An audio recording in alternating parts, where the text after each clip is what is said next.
اللهم صل وسلم وبارك على سيدنا محمد وعلى آله وصحبه وسلم. مين فينا بيجيب آخره في الحياة؟ مين فينا بيبقى قايم مش طايق أي حاجة ومش قادر يسمع أي كلمة من حد؟ مين فينا بيجي عليه وقت ما بيبقاش قادر يسمع أي حاجة، بيبقى عاوز يقعد على جنب مع نفسه خالص ومش قادر يكلم حد، ولا عياله ولا أهله ولا حتى يقدر يسمع لنفسه؟ ازاي نخرج من الموضوع ده ونعمل ايه؟ اول حاجة حبايبي، لازم تستعينوا بربنا وتقولوا اعوذ بالله من الشيطان الرجيم، وتبدأوا يومكم بحاجة حلوة. قومي صلي، قومي اذكري ربنا وقت ما تضيق عليك الدنيا قوي، اذكري ربنا على طول. اول واحد هيبقى جنبك، مفيش حد تاني هيبقى جنبك غيره.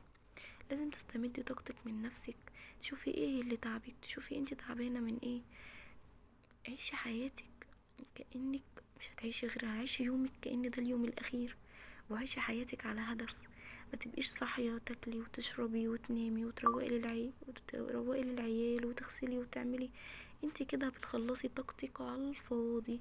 لا، لازم تفطري، لازم تشربي كوباية شاي، كوباية قهوة، لازم تفطري فطار حلو. لازم تقعدي مع نفسك تكلميها، تقولها انتي محتاجة ايه، محتاجة تخرجي، محتاجة تاكلي، محتاجة تشربي، محتاجة لبس، محتاجة مكياج، محتاجة اي حاجة انتي عاوزاها شوفيها.